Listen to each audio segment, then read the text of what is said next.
Welcome to the Codeplay Culture podcast, where we discuss tech, gaming, health, and the world around us.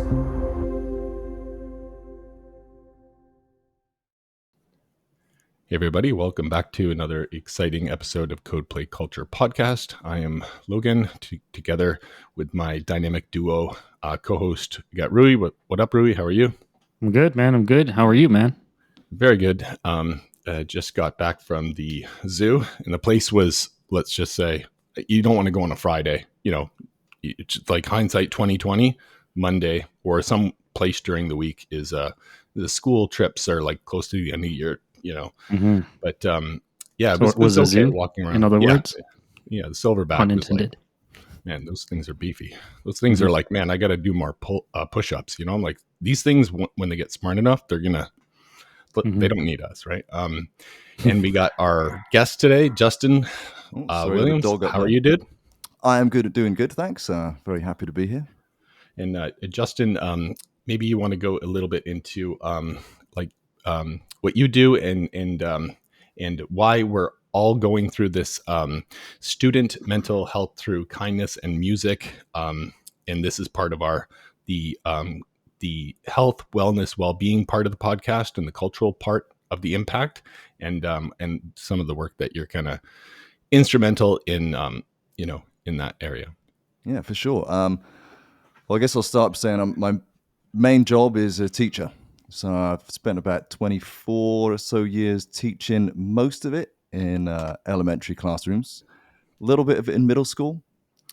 And a lot of what I'm going to talk about today comes from, a chunk of it comes from that experience and sort of what I've learned over the years that hasn't worked for me and has worked for me, and the things that I sort of think of, I guess, have been helpful in terms of helping students in my class be mentally healthy. I think I'm going to be as adventurous as to say that.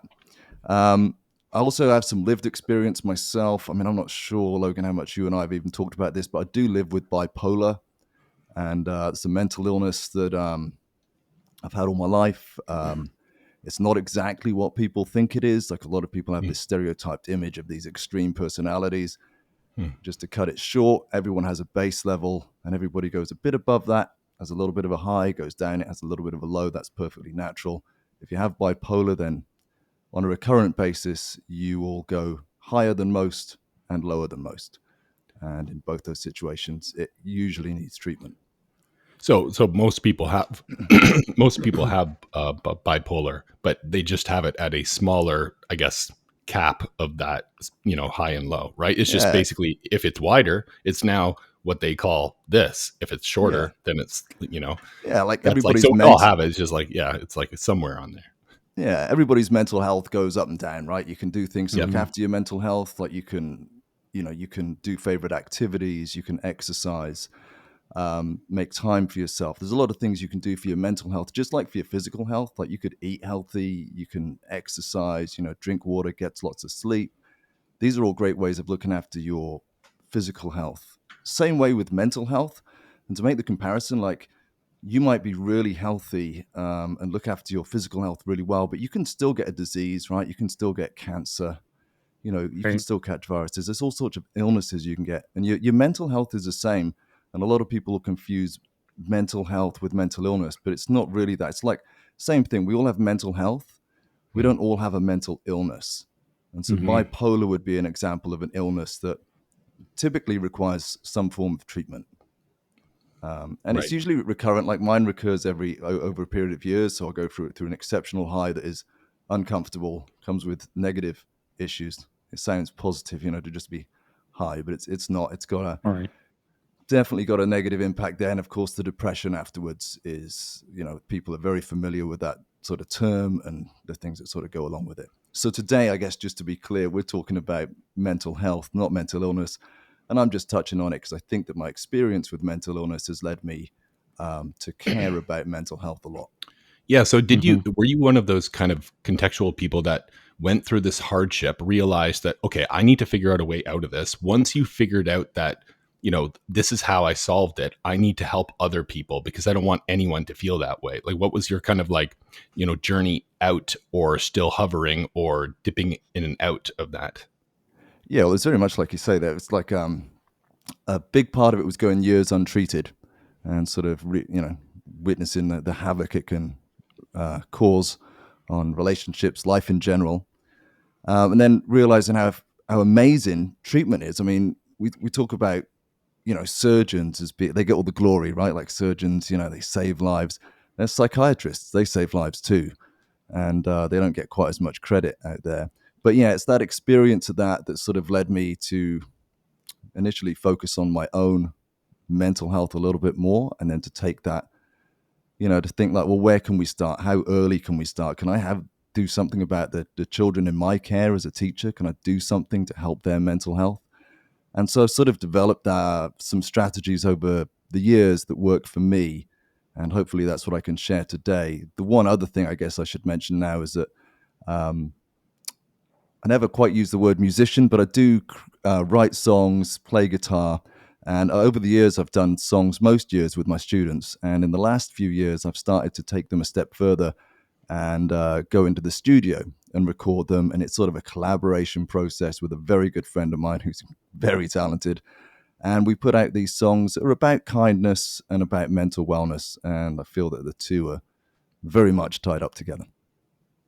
Yeah. So that's like incredible because there's so much going on in the world that is counter to that, right? And Oh, yeah. that like probably like what 0.5% of the people are really pushing what we all need in society, which is like that kind of topic. And the opposite of that is like pushing gangster rap or whatever mainstream music there is. And you're a bit humble too, right? You your stuff is good, your music's good, the harmony, the melody, it's like it's all produced well, it's quality. And then the fact that you're bringing in I'm not sure if you guys remember when you were kids, like Big Shiny Tunes and all those CDs. There was like sometimes you can get like a cheaper version where the kids sing the lyrics and like they would sing like Backstreet's Back or whatever. I forget those ones, but this is much different. It's kind of just I'm gonna bring them along the ride with me, and in that song and or in the series of songs, and indirectly or teach them without teaching them, right? Correct me if I'm wrong, but if a kid thinks they're being taught, they probably won't learn, right? You almost have to like That's the way it say, seems, yeah. right? So if you There's can't definitely really a say self. be kind, and beat it into them, not beat it. I'm just saying you can't really like force.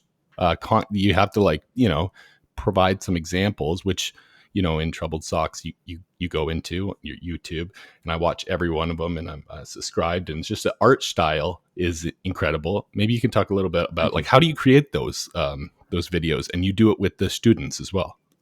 Yeah, so a lot of it comes out of well, much like you were just saying, you were talking about this, not over teaching in a way. There's this element of sort of self discovery that's kind of important, right? Like once a child discovers that, oh, when I'm kind, it feels really good for me too, not just the person I'm being kind to. So there's this element like you're talking about of sort of a self discovery, right? You can sort of Mm-hmm. provide them all the tools with being kind. You can teach them about compliments, about sharing, about including others.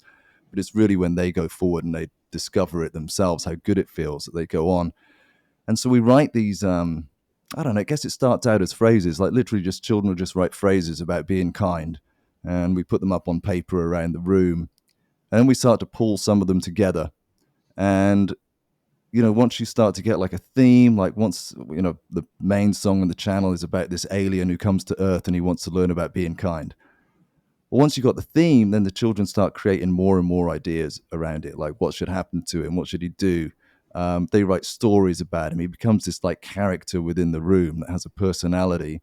And from that point on, usually I've got some chords going and an idea for a tune, and we sort of just piece it all together, really. And it lives like that in the classroom for a long time, for like a year.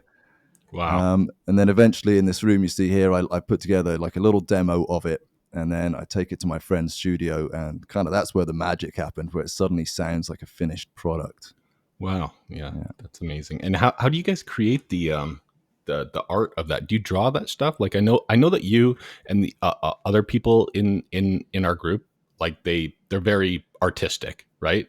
Like Yeah, there's a lot of you artists have there. Yeah. yeah. So I'm not sure if you guys all like I don't know, like we're like close, or because like sometimes artists in general kind of hang out with other artists.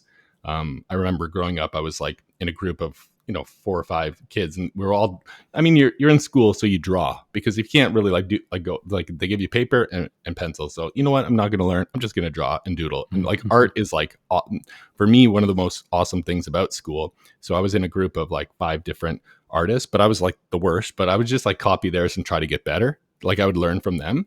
But it Yeah. sounds like you guys kind of like, you guys were tight, right? Growing up, and like, and you guys are all incredible artists. Like, so do you do some of the art like digitally, or do you use like a tool or a combination?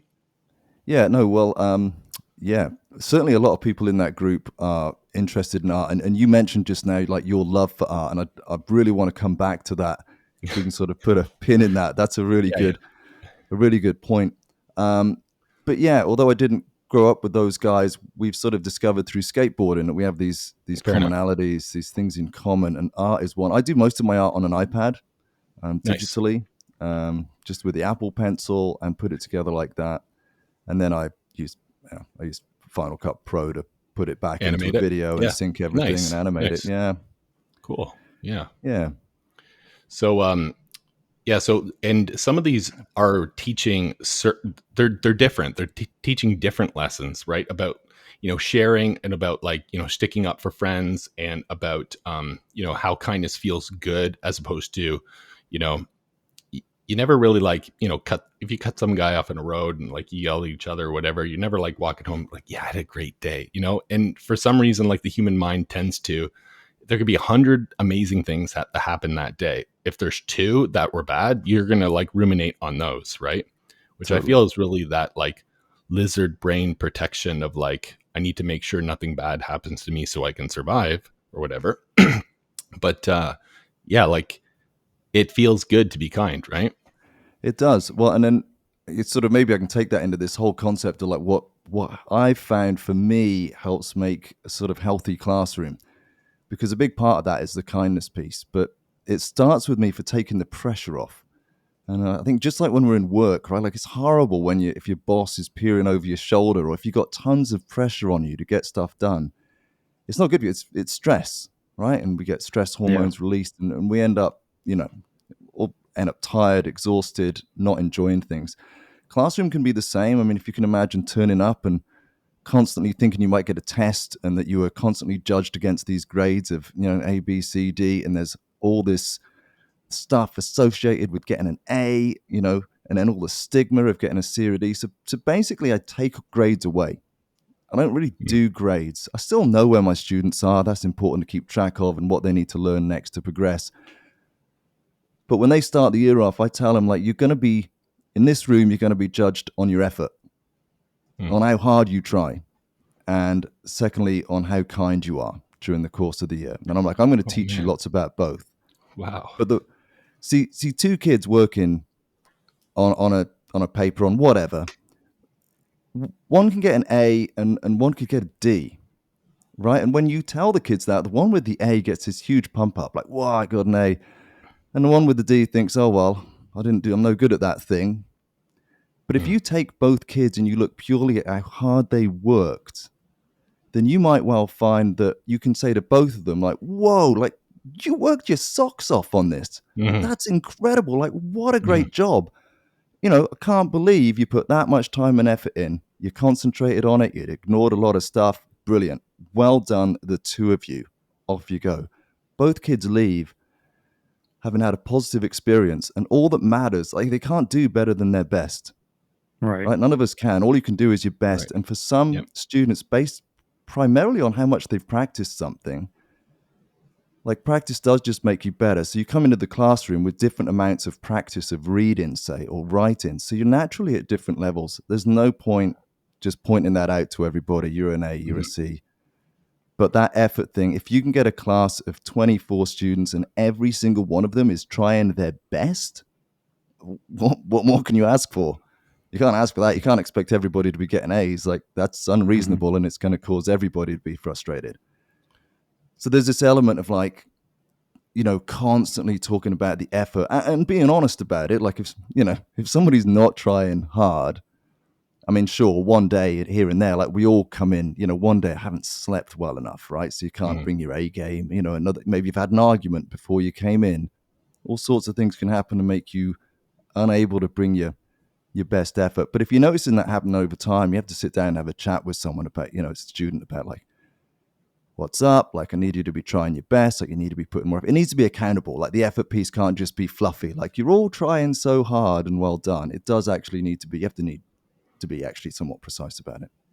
Yeah, the whole effort thing, where you grade based on the grade, the measuring someone based on the level of effort towards kindness, or the level of effort regardless. Like I remember the first time in school I realized I loved school was I had a grade 6 teacher that said, you're not putting enough effort in, or something like that. And then I was like, well, maybe I'll just do it, and I'll just be super proud of everything I do. Like, it was some kind of weird, like, mental duping, political manipulation, or whatever it was. But it really, if it wasn't for that grade 6 teacher, I probably wouldn't have like cared so much about trying.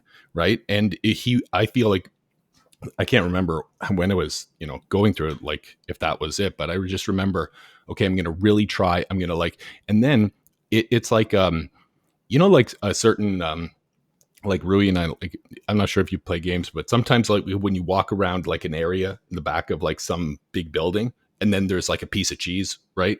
You're like, oh, the game rewards you for exploration, right? So like basically I put in all this effort with this grade 6 teacher, and then I was like, here, I love this. I'm so proud of it. Look how good this is, right?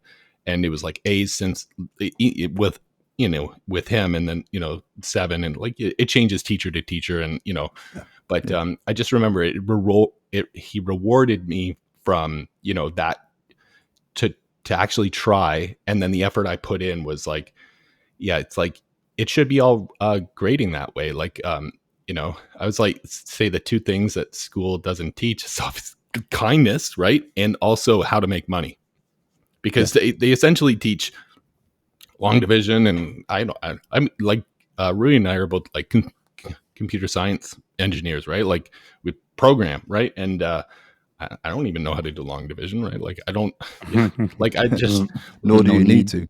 Yeah, Yeah, like, exactly, that really. kind of stuff. But Yeah.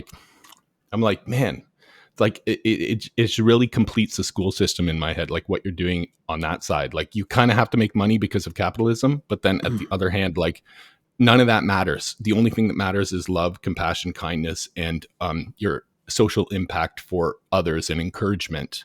Yeah, it's a big part of it, isn't it? And I mean, going back to that classroom, if you can alleviate that pressure of marks, and everybody's going to have more fun. Yeah. Which, when you're dealing with 7 and 8-year-olds, or even adults, like, isn't that the main thing, that we're all turning up? And if we can be enjoying what we're doing during the day, it's going to make a massive difference to our lives. And definitely, I think we can all agree, to our mental health, right? Like, Yeah. So do you ever do any like meditation with the kids in the day, where it's like close your eyes 5 seconds, focus on your breath, or kind of any kind of walking meditation, or just listen? Or are they too like they're kids at the end of the day, they're just wild?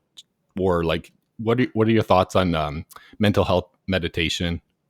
Well, those things are like, definitely they have a place. Like, I think they're great. And depending on the class I've got, I'll do those things more with some than others.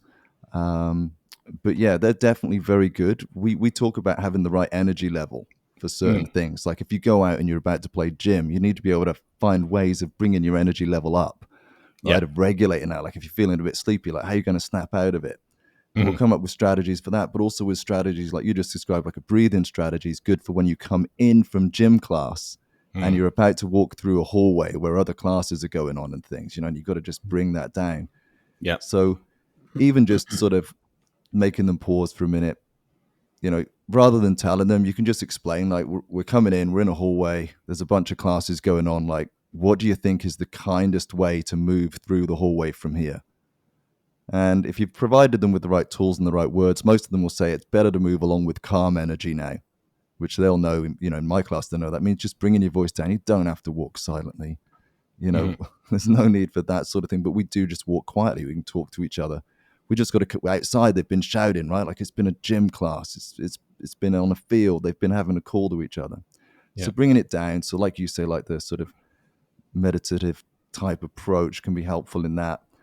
Certainly, a lot of teachers are using. BlendJet, the portable blender that allows you to make delicious and healthy smoothies on the go. With its powerful motor and compact design, you can blend your favorite fruits and veggies anytime, anywhere. Say goodbye to unhealthy fast food and hello to a healthier lifestyle with BlendJet. For 12% off a BlendJet 2, use coupon code CODEPLAY12. That in classes, they'll be having 5-minute meditation periods. So they definitely have a place.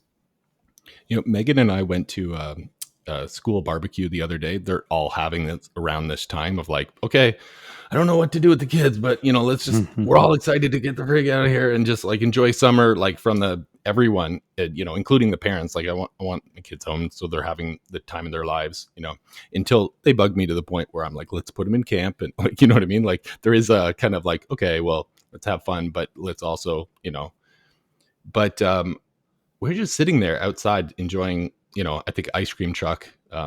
It pulled up to the back of the school and like kids are playing out there basketball. I'm like, it's so loud. It's so loud in the school, so loud in the classrooms. There's got to be like a auditory decibel level that is harmful, right? Like, I'm like, how is this not harmful on the ears? And I said to Megan, I was like, you know what?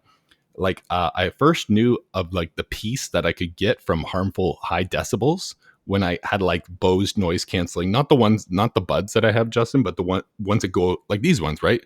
And I would just flick it on when I was in a Milton Sports Center swimming pool, like because it's loud in the swimming pool, right? And I'd flick it on, and I'd be like, oh my god, it's peace. So I mean, like, what's your experience with that? Like, is the school? It's too loud, right? Like it's in certain spots.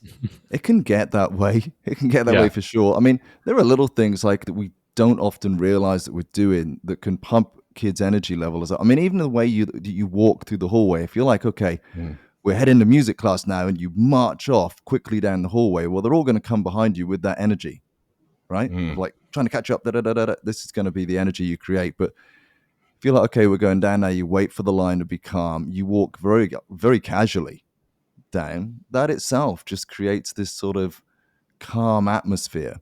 So a school can get kind of noisy and crazy, but there's definitely things you can do to mitigate that where it's not needed or where it's detrimental.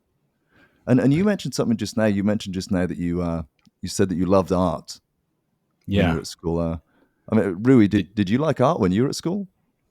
I did. I think everybody innately loves art and to draw, but the talent is never truly developed or built upon, right?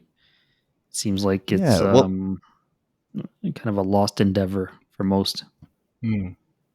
Certainly, in a lot of places. When you said that earlier, I'm like, well, I loved art growing up too, and I still do love it. I am not like, I couldn't turn out a Mona Lisa. I couldn't turn out a beautiful landscape. Like I have a little niche style of art that I do, and it's cartoony style.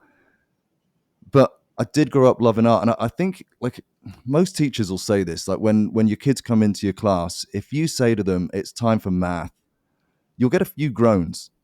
And there'll be a few groans that you can't hear, but you can see in their eyes and face like, oh, it's math. If you say to a class, it's time for art, everybody pretty much unanimously loves it. And I think it's because like if you think back, and I don't know, Rui, do you have kids? Personal I do. question. 4-year-old. You do? Yeah, right. So we'll all be able to relate on this being dads, because the moment your child brings you a piece of art, doesn't matter what it looks like. You're like, this is amazing. This is beautiful. You did this? What? I had no idea you were an artist. You know what? This is going up on the fridge. And everyone who comes in the house is going to tell you how good your bit of art is and how beautiful it is. The kid goes away. The three of us as children walk off thinking, wow, that was cool. I enjoyed that. I enjoyed what came at the end of that. So I'm going to go do some more. Yeah. And then, of course, practice just makes you better. So a child goes off and keeps drawing and drawing. They come back pretty good. I mean, like Rui said, there's later on, like, do we develop the arts? Do we put enough emphasis on them to churn out these? That's definitely questionable. But at that level, they're getting this positive feedback. Now, for most of them, when they've handed somebody a piece of math, somebody might have just gone straight to like, yeah, it's wrong. You know, straight up there, Yeah. you got the wrong answer there. So you can see you've got the opposite negative, and with a piece of writing, it can be maybe more nuanced. Like, why, you did some good here, but you missed all your capitals and periods. Right. Right. Mhm. Again, there's just this critical approach that doesn't seem to come into art, because Mhm. it doesn't matter what that piece of art looks like. We tell them it's brilliant, and we do genuinely love it. But we need to have that approach in all the subjects. Like the first piece of Oh, for math your sure. child brings you, you've got to be like, you did this? You don't even care if the answer's right or wrong, right? You Love praise like, that. you worked hard. That's incredible. I had no idea. You try to figure it out. How? That's phenomenal. Like if the answer's wrong, you're not even going to mention that. Your praise is all on Right. the effort and the fact that they did this, and stick Absolutely. that piece of math up on the fridge, right? So that Mm-hmm. everyone comes in as to tell them what a brilliant piece of math that is. And this is something that's really important to have in the classroom. So when kids come to me and they're like, oh, I know some of them will turn up with a negative attitude to math or writing. So I get rid of all of those titles. Like I don't call them that. And I talk about us being creators all year long. And sometimes we're creating with lines and colors and shapes. That'd be like our approach to art, say. Other times we're creating things with numbers. Like we might be attempting to create a solution to a problem, and we're going to use numbers or math Mm-hmm. type manipulatives, which could be blocks, shapes, all sorts of things. And other times we're going to be creating with words. So then you can just praise their creative process. And again, focusing most of it on that effort. Like, you wrote this? Right. When? I had no idea. You are an amazing writer. Like all these positive affirmations that you are good at this. Mm-hmm. You know, if you can put that into all subjects, I mean, I see it, by the end, not even by the end of the year, but a couple of months in, you have turned people around. When it's free choice time, they're now saying, can I work on my writing? Right. And that's a big turnaround when they're starting to say that. Whereas everyone normally in free time would be like, can I do some drawing? Can I do, and I really Yeah. think its roots are in those initial reactions. Wow. So it starts from the level of effort that you put in from drawing, and then because of the encouragement that you get, hey, if I'm not going to get encouraged from my effort in drawing, why would I put in any effort into anything I don't like? Because I'm not getting the base level of encouragement that I need from art. And it starts from art and then just spreads like a flower from there because of the encouragement. That is amazing. Like that is exactly what happened in I had teachers that would make fun of my art in grade 5 and grade 6. Like it was encouragement for effort, and that's kind of turned it all around. Like What were you it drawing? I was drawing like a Were you lot of drawing? Mortal Kombat, like Oh, blood okay. dripping, fatality. I remember one day this teacher in grade 5, he was like very deep voice. Like I feel like he could like crush a wall just by winking at it. I don't know if he like bench pressed students or something, but he was like, you can draw gore after school. Well, I just remember that. Like I'd like like the moments you remember in your life, right? Or you can draw fatality after. But like Yeah, as adults, there's some not we nice stuff.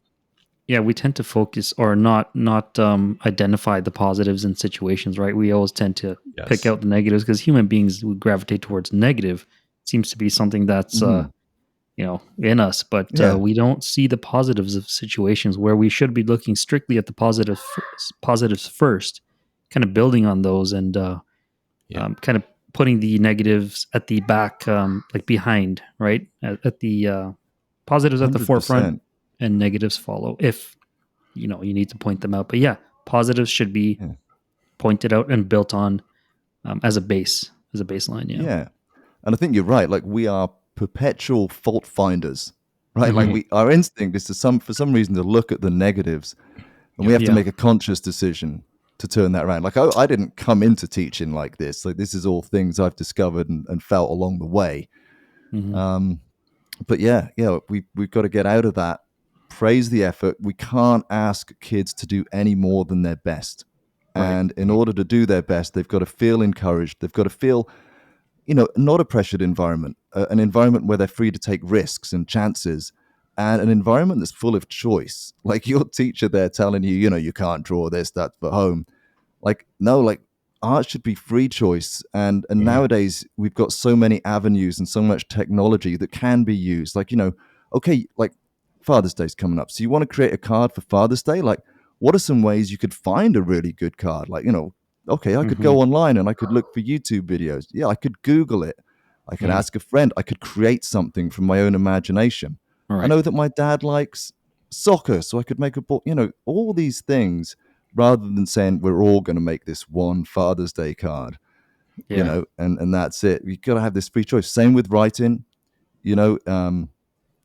like you can teach students about adventurous words, or even like, punctuation, capitals, periods. But when they go off to practice it, write whatever you want. Write a story about what you want. Tell me about your weekend. Anything. Go and write a paragraph about an animal that you're interested in. Go look up some facts about it. Like, as long as they're writing, they're practicing those skills, rather than just saying, okay, today we're all going to write a letter to so-and-so, or today we're all going to write, So It's instead of free having that choice. framework, Military. just, like Yeah, open just- it up. I'm sorry, go ahead. I was just going to say, you're just trying to make it more fun, right? Absolutely, you're just trying to make it as much fun as you can while you're in here. We're going to practice all these skills, having as much fun as we can, being kind to each other, which again is another point I guess we'll come on to in a bit. But that's a big deal that you said is not in curriculum really, and that we have to be teaching. But yes, this fun environment, an environment that is focused on effort, which you can control. You could get a lot more control over your effort than you do your current grades. This idea of a growth mindset, kids understanding, the more you practice, the better you get at whatever it is. Like Logan and you and I, as people that skateboard, like that's innate in that. Like you practice for and we go weeks at a around and trip. we point at people, be like, oh my God, that's great. And we're all doing that. And now you see the other day, there was a kid that is showing up now in the morning because he wants to be with these, old men with midlife crises, or that's me pointing out the bad or whatever. But we encourage each other. It's a positive group. It's like, it's not about, because there obviously there's a problem with skateboarding where people don't clap unless it's like, oh, that's actually really good on like an Olympic level or whatever it is, right? But if you're just like learning to ollie and stuff like that, it's the level of effort that's put in for that person in the stage in their life that they need at the time, and shouldn't be compared to like whatever at whatever stage of life or growth or whatever. It's the level that you're trying, and or not even trying, like even if you're not trying, it's just being encouraged to try, or being encouraged. Like encouragement can go such a long way. Like what you're doing with the students with that, like how would parents listening do that with their own kids at home, in like to encourage effort, just whatever they want to do, encourage them along that path. Yeah, and I think like there's definitely a lot of what's that called? Where like we as parents were like, well, I was a really good, football player in school, so I really want my child to be a good football player, or hockey, or whatever the example might be. And I think there's definitely this thing of recognizing that they find their own way. And the moment you spot a glimmer of interest in them, you just praise it and see where it goes. Like, I really like that you're into this new thing. Like, tell me a bit about it. You've spent a good, rather than saying how good you've got at it, talk about the time they've spent on it. You're really impressed by the effort they've put in there. Like, wow, you spent all evening working on that? Like, great job. And like you said, that whole skate group's kind of got it, because we're all at very different levels, and everybody's very supportive of each other. It's an incredibly positive environment. And I think the child that you're talking about, I think, because he turns up, and like you said, he's with all these sort of old men to him. Yeah.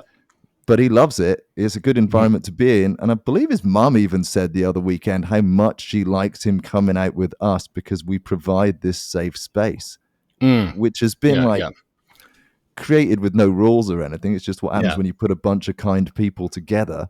You get that environment, which is why we go back now to the roots, where you've got to teach those kids how to be kind. You've got to learn it early on.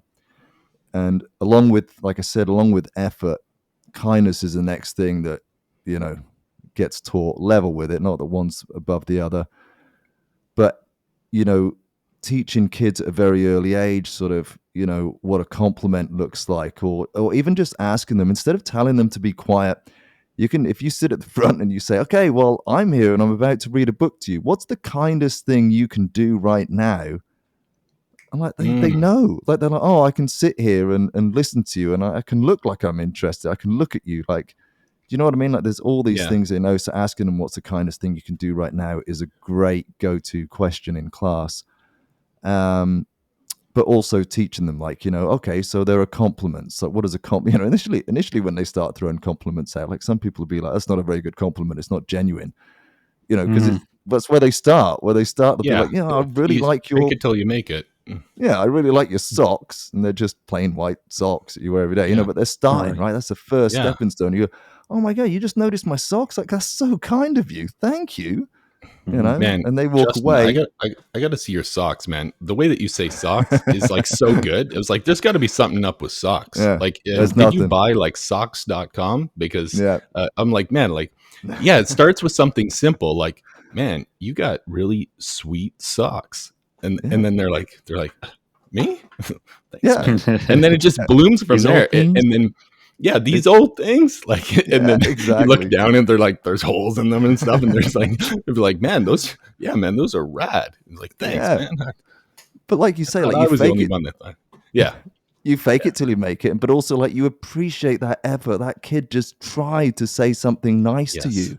They just tried to put a smile on your face, and they're learning that it feels good for them too. They're learning from the early stage that actually, when I'm nice to you, I go away with a smile on my own face. Right. So we got to look out for those moments, but we've also got to explicitly teach them, with that constant reminder of what's the kindest thing we can do right now, and we'll have like daily circles where we talk about differences, for example, is big, right? A big topic right now that we're talking about, and differences in people that you can see, visual differences, no hair, skin color, body types, all this sort of stuff is getting talked about, but delivered through the lens of kindness. Like, so what's every difference? It's like, what is amazing about this difference? What is amazing about not having any hair, or what is amazing about your skin color? But all through this lens, kids are very, very receptive to it. It's grown-ups. People have grown up without that avenue in. We've become like, well, not everybody, but a lot of people have become, like we just said, these perpetual fault finders. Like, you can come up with a very negative, can't think of the right word, but negative sort of attitude and a skeptical sort of approach to things, Yeah. Right. And the fake it till you make it part is maybe not giving yourself enough love. Like, the way that I say that, it's just it's a catchphrase, but really it's you're trying your very best to do something that you're not natural at. And and you're not different than others. We're all inherently, majority, of humanity is like that innate kind of negative focused, where as soon as you start down that optimism path, it grows and it's infectious. And as long as you continue to remind yourself that you need to keep on this path and you're doing a good job, and people start noticing, like, hey man, like, I really appreciate. And it starts as the fake, right? Because it seems almost ingenuine, but then as you develop the the gray matter in your brain that will help with that, right?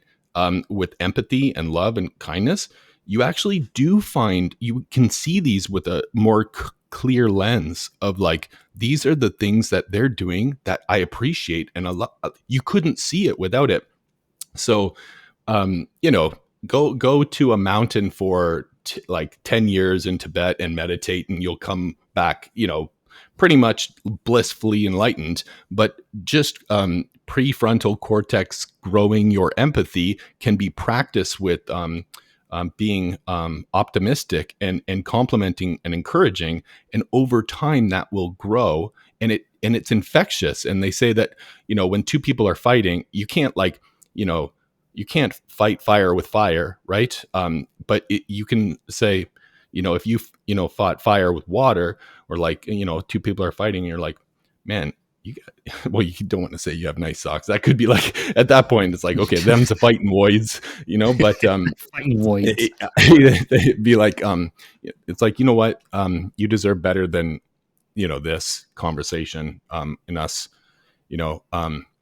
I respect you and care about you much more than maybe I say. Like, you basically just go right to kindness, and that diffuses everything. I mean, As soon as you yeah, it all depends, Logan. Who are you fighting with here? Is it I'm thinking about significant other, someone. a spouse, or another? No. Because again, No. you get a whack in the face. Yeah. No, I was just thinking about a public, Right. at the skate park and Justin, it wasn't the person that, you were mentioning, that the kiddo. It was like a teenager that was he comes late at night I just told him that we skate in the mornings, and he started showing up once in a while. But it was all from encouraging him and going there. And I feel like every time I'm there, especially in the evenings, I've like slowly stopped trying to listen to music so much, and slowly stopped thinking so much about myself when I'm skateboarding. For me, I'm like thinking, hey, I'm a big buff beefcake in the gym. I'm running on a treadmill. I'm focused on my gains. I want to pound protein shakes after, and I don't, whatever. But then basically that morphed into, I'm just going to skate around. I like can watch people, just encourage, like just looking at someone and giving them your full attention is enough encouragement that it's like, hey, I'm, but not adding something to it. I know that as soon as you look at in scientific experimentation, if you look at it, you've changed the experimentation at that point just by giving it your attention. But in this case, it's fine. I mean, you're not experimenting. You're basically giving them love through your awareness for them, like, but not adding something on top where you're like looking at, like, I'm not looking at you skateboard, Justin, and be like, I hope he really falls right now. Fall. I'm like, I just basically, without adding anything, I just give fully, almost meditate on giving that person, meditating would be doing, like, it's just the awareness gently placed with love on that person, like unconditionally. And that itself helps just looking people in the eye. And it's like, if you're just going on and just, you don't notice people, that's, it's much better to, encourage and be less, self-centered. Before I go off on a rant here, I wanted to ask your opinion on self-love and confidence.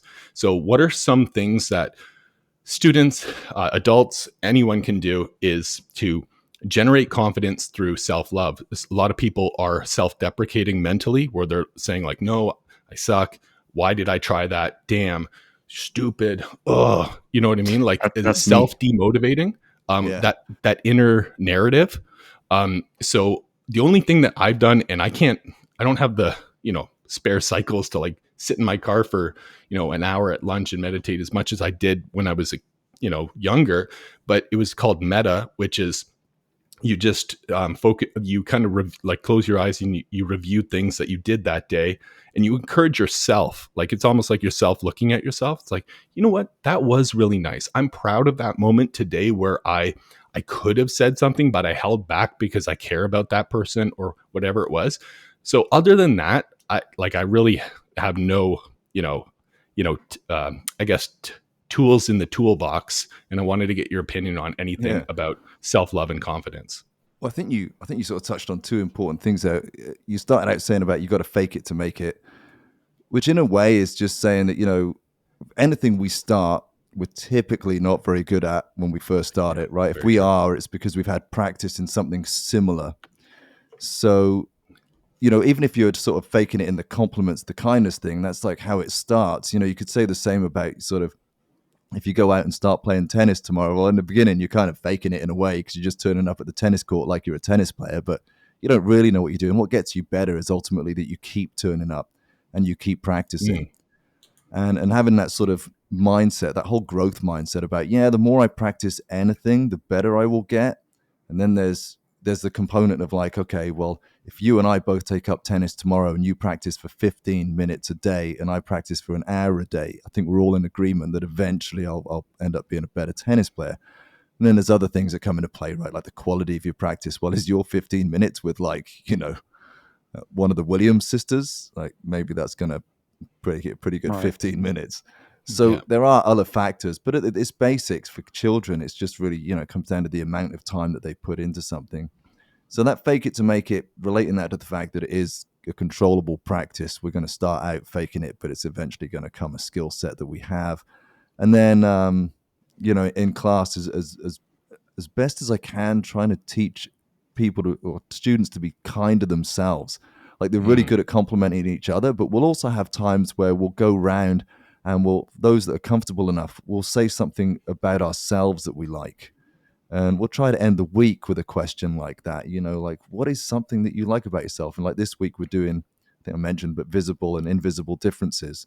So students at the end of the week, we're talking about what is a difference, either one that we can see in you or one that we can't see in you that you really like about yourself. And 8-year-old children, they're amazing. I mean, they'll sit there and they'll say things like, oh, I really like, that I have a faith, I have a religion, I really like that. And, 2 children later, like someone will say the same thing. They're completely different religions, quite possibly. Do you know what I mean? But there's no Right. angst. There's no separation among them. There's actually a commonality. Like, oh, you said you like your faith.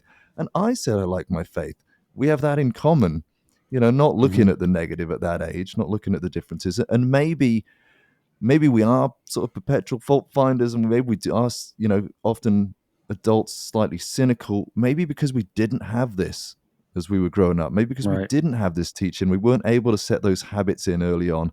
Instead, it was always people pointing things out that were wrong with your writing, or the 4 math questions that weren't right, as opposed to the 10 that were. Like maybe we were sort of trained at an early age. I mean, who knows? I mean, this is beyond I, my skill set to I say, was but just definitely. I mean, I remember being in the gym and climbing a rope, and there were kids couldn't make it to the top, and teachers, the phys ed teacher would basically tell them that Bob can make it to the top. Why can't you make it to the top? And I'm sure it right. doesn't feel good, right?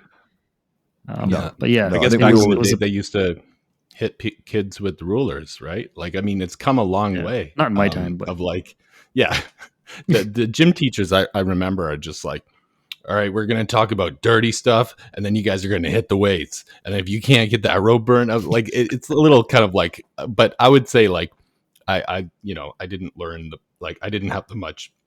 I don't want to pigeonhole anyone, but yeah, the education system or humanity has come such a far way, right? Oh And yeah. you're, yeah, at the forefront of that part for education. Like, so if you were like superintendent over, let's say, a series of schools, like, and you were able to, not push down seems like a hierarchical old style of saying it, but if you're able to encourage people to have those same benefits, the widespreadness of that, what we all need to have bestowed in our kids that isn't inherently innate, like by birth, is such a huge opportunity. So yeah, I just you're gonna continue to like do more and more better things at bigger scales, and like the Yeah. world needs you, Justin. The world needs to clone Justins, right? So if you have a series of machines that you can patent over the weekend with the little, I should probably point out that although it's me you've got sitting here in front of you, the good news is that there are loads of teachers out there teaching like this now. nice, This is like a growing community of educators that are all at different levels of this, myself included. Like, I hope that in 5 years' time from now, I'll be better at this than I am right now, that there'll be more things I've discovered in my program and I'm getting better at.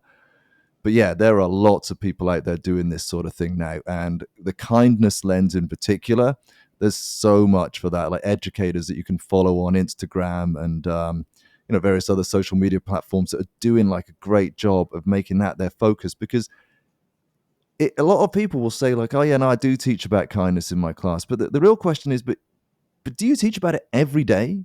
Do you use the word kind like 20, 30 times a day in one way or another? Like, how do we be kind that right? But that was really kind what you just did. It's got to be like a central part of your program. The for most sure, important thing we can do as educators is turn out good human beings. Right? It's absolutely, yeah, got to be yeah, the priority. absolutely, And so you have to have this like part where it's just an integral part. You're not just throwing it around here and there a couple of times a week. Your kids need to realize that this is everything. Everything we do is through this lens of kindness. Even like when you go to work, like, oh, I've asked you to do this, come up with a creative piece of writing. Like, what's the kindest thing you can do right now? Oh, well, kindest thing I can do right now is try my best for the next 20 minutes. Right. Right? Like the two suddenly go hand in hand, the trying your best piece, the being kind. And also explaining to kids that when you're being kind, like a lot of this, Logan, you sort of talked about earlier, where like even like the little skate group, like people are actively kind, and children need to realize that. Like they'll sometimes, an example might be children playing outside, and somebody's walking around at recess on their own, and you're not sure if they want to be on their own or if they would actually like to be in a group, but they're not quite brave enough or not feeling confident enough to come up and ask. So a lot of people might be like, well, being kind is not excluding someone. So I didn't exclude that person because I didn't tell them they can't come and play. But kids need to learn, well, and adults too sometimes, but need to learn that, yeah, but being kind is the active part. You have to actively be kind. You have to look around for people like that. And then you have to go and ask them. And they might be like, oh, God, thanks for asking. Actually, I'm just hanging out on my own. I just need some downtime. Or, even little kids are learning to self-regulate when they're exhausted from the busyness of something. They will often walk around with a friend, at recess for some downtime. But being actively kind, like, okay, you weren't unkind. You didn't exclude anybody. Were you kind this week? Is there anyone sitting here in front of me that at recess you went and asked someone to come and play with you? Initially 3 hands go up. You keep asking that question often enough. Eventually, a lot of hands start going up because they're like, okay, and it's a habit. It's like you'll fake it to make it. Like, it's just a habit. If you get into the habit of going out there and looking for people that are left out, or on their own, or other situations like that, looking around the classroom for somebody who's looking a bit confused and looks like they could do with a bit of help on their work. Like, the classroom has to be a collaborative place. Like, it can't be like you have to do everything on your own. Like, you cultivate this caring environment where, look out for someone who looks like they're struggling, and if I haven't spotted as the teacher, like, you go help them. Like, all of this, but this active kindness bit, the power of it being a choice, is a big deal for me. I think kids are naturally kind. I think that they're born with it. They just need that encouragement, unlike adults who lose that as they get older, right? Because we become cynical, and that vanishes. But kids, they're naturally like that. They just need that push. Right? And then we need to like maintain it Right. for as long as we can, because I don't know what's going on in high schools. I don't know how much of this. I get the impression, not as much. Like I said, I get the impression that this is a sort of wave that is starting to come through elementary schools for sure. But what happens to these guys when they go to secondary school? Like, is this going to be nurtured? I mean, it has to be. It should be. It should be nurtured all the way through, so that we're finally, when you leave school, you're leaving as this person who is educated in being as kind as you can out there, and trying your best in all that you do. Right? A decent human being. Benefit to society. Human being. Right? Like, and you think about it, like, who do you like to work with? Well, you like to work with nice, kind people that help make your day pleasant and fun. The grades? Well, I don't know. Like, how are they as important? I don't know. I mean, I'd rather work with somebody with lower grades and a really great personality, kind, fun to be around. Makes me feel good. I can't wait to invite get you over here for like I'm not sure if you got plans tonight, Justin, but we'd love Rui's heading over, but if you want to come by for a drink or whatever, but I know it's short notice, but I'd love to show you this thing that's on my actually I'll probably show you now. Back up, but my dad, before he passed, he like framed this thing for me, and it's some artwork. Not sure if you can see that. So like basically just a couple different things, right? And then what he did was he framed the marks of the teacher, like, and the criticism, right? And then some of the stuff is like it's the very very heavily critiquing the art. And then I remember my dad was like, yeah, that teacher grading that was pretty harsh. Like, those look great. Right. And I remember, like, my dad was a big proponent of encouragement. Like, without my mom, like, pushing me to, like, be more, regimented and work hard. And without my dad giving me the big heart that I have today. Like he was just all love and almost like blinded by love, like, you know, like that's all that mattered. And my mom was like, work because of that. I'm like, none of that mattered, but it's like grading art is like, it's like at the end of the day, it's just easy. Like, are you proud of it? Like, or actually saying that is like, it's so difficult to like not hurt. So all you have to do is continue to try until you like get to the point. Like, I know, Rui, we talked about how like, you know, you wake up in the morning and if you can just get to bed and then not hurt anyone is basically impossible, because you'll say something or something. Like, it's all about minimizing harm. But then even if you add, I mean, like, even if you weren't kind to anyone, if you just went around minimizing harm, that is so kind on its own and completely underrated that you chose not to do that. You chose not to say that thing, or you chose to include someone. I was at the skate park a couple nights ago, and you know what I've started doing with inclusion, like you're talking about, Justin, is not a lot of people play games of skate with me because, you know, I don't miss a lot of, you know, flat tricks, right? I'm like, I don't miss an miss understatement. Yeah, well, I get why that they won't invite the pool shark to play pool with them in a competition. That's like, you know, or whatever. I'm consistent. I'm consistent at the tricks I can do. That's your strength right there. Yeah. Yeah. And then basically, so I was playing a game of skate with this one person. There was only like a couple like people at the park. And I was like, I invited the other two, and the way that I asked them kind of mimicked how my son asks, like on a very kind of like, you know, young level. And I basically go up to these teenagers, like 19, like 20, like maybe, you know, 21. I'm like, hey, would you like to play a game of skate with me? And I say it like in a kid's voice, like almost like this is my true, like, I couldn't say it there, but it was like a true, genuine, like, you know, the way that you would say that, something like that. Right. And yeah, it was like, yeah, I'll play. Like, and it's like and then they realized, they're like, oh crap. They're like, I'm going to lose though. It's like, well, it's about, and I said, it's about just trying things new. And like, you know, because I don't really step outside of my comfort zone unless I'm put into a position where I have to. And that's why I love playing that, because I can't do certain things. So I'm like, I got to get other people to do it. But yeah, it's like, we're all big kids, right? And if you can go up to another big kid and say, like, you know what, I would love to this weekend, like go up to a random adult and say, hey, would you like to be friends with me? Like I think that is in our soul, and bringing that love out is like, is like, if we were taught this kindness that you're teaching to the kids inherently over generations, that's probably how adults would communicate with each other once we get this negative, you know, lizard brain, you know, fight or flight out, you know? No, I'd love to think so. I'd love to think that's where it ends up with, just a much, because, you know, you do sometimes, like, you avoid, you know, people avoid eye contact walking by each other a lot.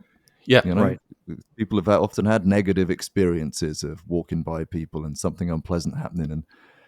And, you know, we want to try to reduce that as much as we can. And definitely, you know, there are some, you know, hardships that, you know, we haven't touched on, you know, but definitely there are, you know, like a tough question, which I don't even really know the answer to, but people ask me a lot, like, what's the kindest thing to do when someone's being incredibly unkind to you? You know, and then there is an element where you have to be kind to yourself in that situation, and you have to be confident but remove yourself from it. There's all these different strategies and nuances where it does get complex. But I think because we're sort of talking at it through a lens of, you know, actively teaching kindness, actively creating a space in which people can have fun and try their best, and just, I guess the umbrella over that is that all of these things go under the umbrella of mental health. Like, they're good for all of our minds. It's much more fun being a teacher in that situation. I know it's more fun being a student in that situation. Yeah. So like you say, like, you know, the more we can encourage people in, and I think like your game of skate, it sort of speaks to that example, though, that we've got to try not to get too hung up on the outcome And it's that enjoy the process, and Yeah. Right. Yeah. enjoy the journey, not the destination. Like that one, Yeah. it's kind of like, well, if we can enjoy just skateboarding together and not worry so much about who's going to win that game. Mm-hmm. Do you know what I mean? But just enjoy the fact, so-and-so just invited me over. Yeah, it'd be great. I'll come and do that. Again, it's, like you're an actively kind person, Logan. Like at the park, you really make an effort to be inclusive and engage people in conversation. So, yeah. Thank you. I went through this where if I stop, it just all goes back to default. And if I'm not actively practicing kindness, compassion, and caring, if you're not completely thinking about it all the time, like you talked about, does it all have to be like the other teacher? Does it all have to be kind all the time?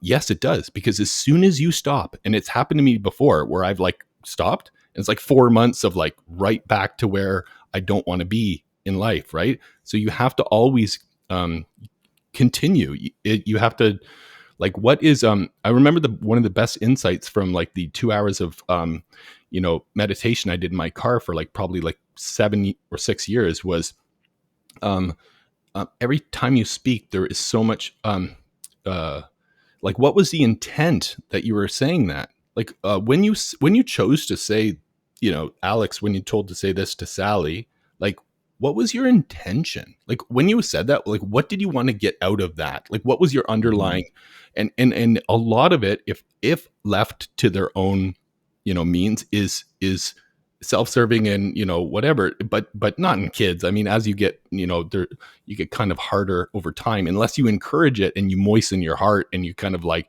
you get less rigid and you get more, lucid. You have to just know, like, what is my intent of saying that? It's like, my intent here is awful. I need to stop this immediately. And having that ability, like, why am I doing this? To get that, or to make them feel like that? No, I'm not even going to say that at all. It's just being aware of your intention, Oh yeah, it's a habit, right? Like two students fighting over, I want to sit there and I want to sit there, and they both got to the chair at the same time. And that's another thing about the sort of taking the pressure off in the classroom, is having that option where you can sit anywhere that you want, having lots of range. You can sit in a group over here, or if you're having trouble focusing, there's some individual seats over there. If you want to sit with a friend, there's paired seats over there. But, two students who get to the chair at the same time, and little pushing and shoving, like each one wants the seat. And if you just stop them and say, what's the kindest thing to do right now? It will, I guarantee most of the time, it will flip flop into you have the seat. No, you have the seat. No, you have the seat. Like, it just takes you to stop and ask yourself. Like, we get caught up, but if you actually stop and say, what's the kindest way to get through this next little 30-second decision or whatever, usually they actually know. Yeah, what's the kindest thing that we do here? It's like, that's a great mantra, right? It could be a next tattoo.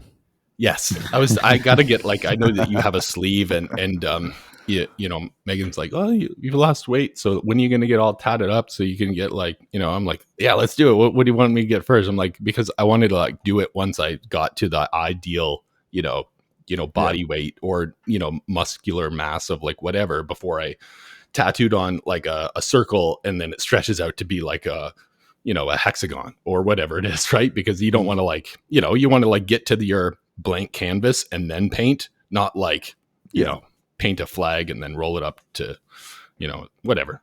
Analogies are messed up, but I will say that Logan, that was a great analogy. I have no idea. Really? Thank you. Oh, see, you're so amazing.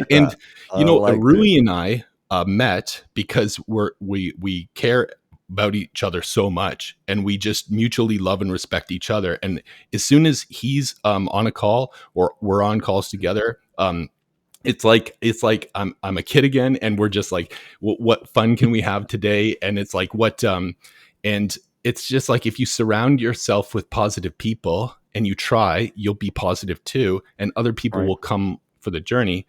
And you're kind of leading that journey in, the education system, and we're leading it in the skate park, and Rui and I, you're leading it in tons of areas, work, home, in religion, everywhere. So Justin, wrapping up here, the Troubled Socks is on all social media platforms. Well, we're on Instagram and we're on YouTube. We do have a website in the making, probably coming out in the fall with a new song as well. And Nice. really, the Troubled Socks, yeah, to wrap it all up, I mean, is there any better way to learn a message than through a song? I mean, Oh, for sure. especially when you're young. I remember all the songs, that I listened to, lyrics that Oh yeah. of songs I listened to in my teens and early teens even, Mhm. but I can't remember the words sometimes to songs I've written. Right. But early on, they're somehow ingrained. They really have a big impact early on. So if kids can be singing, each and every day all about kindness and listening to songs about kindness, then surely that's got to help with that final sort of stamp on the envelope sort of thing, that final touch. Yeah, let's put it into a song. Awesome. Yeah, like I think Monday, Rui, we'll when we talk to our, you know, our group there, we'll just, Mhm. instead of giving them the encouragement with words, you and I will do one of those like harmonica duets, and they'll be Sure, like, man. and then Let's at do the it. end of it, they're gonna be like, wow, those guys are great, and I Yeah. got motivated too, and it was a pretty badass song too. Like it's like, okay, well, and then if you get on Spotify too, let us know because we'll put that in the description. It would be good to push your kindness out to as many people as possible. I'll put all the links to Justin at Troubled Socks in the description. Thank you very much. We'd love to have you Brilliant. back on. And Oh, thanks so much. I really thanks very much. enjoyed that whole hour of talking. Yeah, it was really good. So thanks very much for having me on, and it's really nice meeting you, Rui. I hope we Nice get to to meet meet you in too, person at Justin. some point. Absolutely. All right.